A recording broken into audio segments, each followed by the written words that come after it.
आज बहुत ही महत्वपूर्ण रिपोर्ट, हम जिसका बेसब्री से इंतजार कर रहे थे, सीएजी रिपोर्ट, आज वो आपदा आम आदमी पार्टी के भ्रष्टाचार के ऊपर में आएगी और उसमें हम देखेंगे कि कितना भारी दिल्ली की जनता को लूटा गया है, टैक्स पेयर को लूटा गया है, कितना भारी उसमें भ्रष्टाचार हुआ है। तो एक बार रिपोर्ट आ जाएगी, उसके बाद में आपको डिटेल बताएंगे। आज दिल्ली की विधानसभा में अरविंद केजरीवाल जी द्वारा किए गए घोटालों को जो कैग रिपोर्ट में सामने आए थे, जिसको पिछले 3 साल से केजरीवाल जी ने दबा रखा था, जिसमें शराब की सप्लाई को लेके जो परफॉर्मेंस रिपोर्ट है उसमें भी घोटालों की बात सामने आई। ऐसी 14 रिपोर्टें जो हैं वो एक एक करके अब टेबल होंगी। अरविंद केजरीवाल जी के कार्यकाल के अंदर जो लूट सूट दिल्ली के साथ की गई उसके कच्चे चिट्ठे खुलेंगे। अरविंद केजरीवाल जी उसको इसलिए दबाकर बैठे थे क्योंकि जो करप्शन और उन्होंने दिल्ली को लूटा था वो कैग ने हाईलाइट करके निकाल लिया था और अरविंद केजरीवाल जी जानते थे कि अगर ये रिपोर्ट सामने आ जाएगी तो उनकी सारी लूट कसूट और करप्शन के चिट्ठे सामने आ जाएंगे, लेकिन बचा नहीं पाए। सरकार बदल गई। पहला केजरीवाल जी सरकार है जो कैग की रिपोर्ट भी टेबल नहीं कर रही और उसके लिए भी हाई कोर्ट में जाना पड़ा विपक्ष को। आप सोचिए कि कितने कट्टर बेईमान हैं अरविंद केजरीवाल जी, इतने कट्टर बेईमान हैं कि कैग की रिपोर्ट भी टेबल नहीं होने दे रहे थे, वो भी 3। सीएजी की रिपोर्ट आम आदमी पार्टी के काले कारनामों का चिट्ठा है और ये हमने चुनाव में दिल्ली की जनता से वादा किया था कि जिसने भ्रष्टाचार किया है उसको जवाब देना पड़ेगा। तो आज हम उम्मीद करते हैं कि माननीय उपराज्यपाल जी के भाषण के बाद सीएजी की रिपोर्ट पटल पर आएगी तो जितने भी इनके काले कारनामे हैं वो दिल्ली की जनता के सामने आएंगे। अपने पापों को छुपाने के लिए आतिशी मार लेना बाबा साहब का और भगत सिंह जी का नाम ले रही हैं। मैं उनसे सिर्फ एक सवाल पूछना चाहता हूँ, संविधान के निर्माता कौन है? बाबा साहब अम्बेडकर। और एक बार संविधान को ज़रा पढ़ लें, आतिशी मार लेना। खुद बाबा साहब ने उसमें लिखा है कि सरकार के जो हेड होते हैं वो माननीय राष्ट्रपति होते हैं और एग्जीक्यूटिव हेड माननीय प्रधानमंत्री होते हैं। उनका तो अपमान किया इन्होंने बाबा साहब का।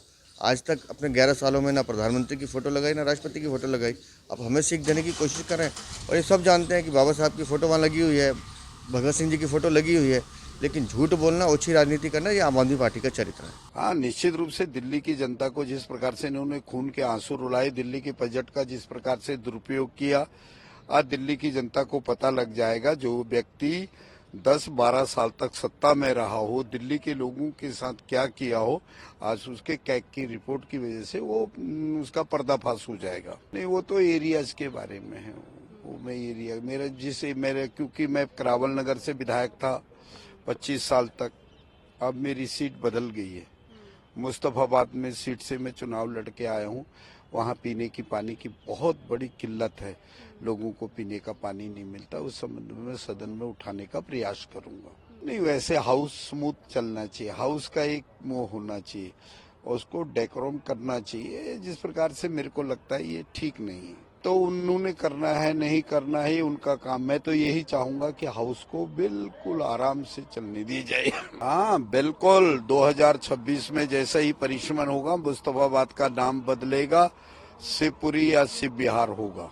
आज एलजी एड्रेस होगा और उसके बाद सीएजी रिपोर्ट के कुछ पार्ट पेश किए जाएंगे।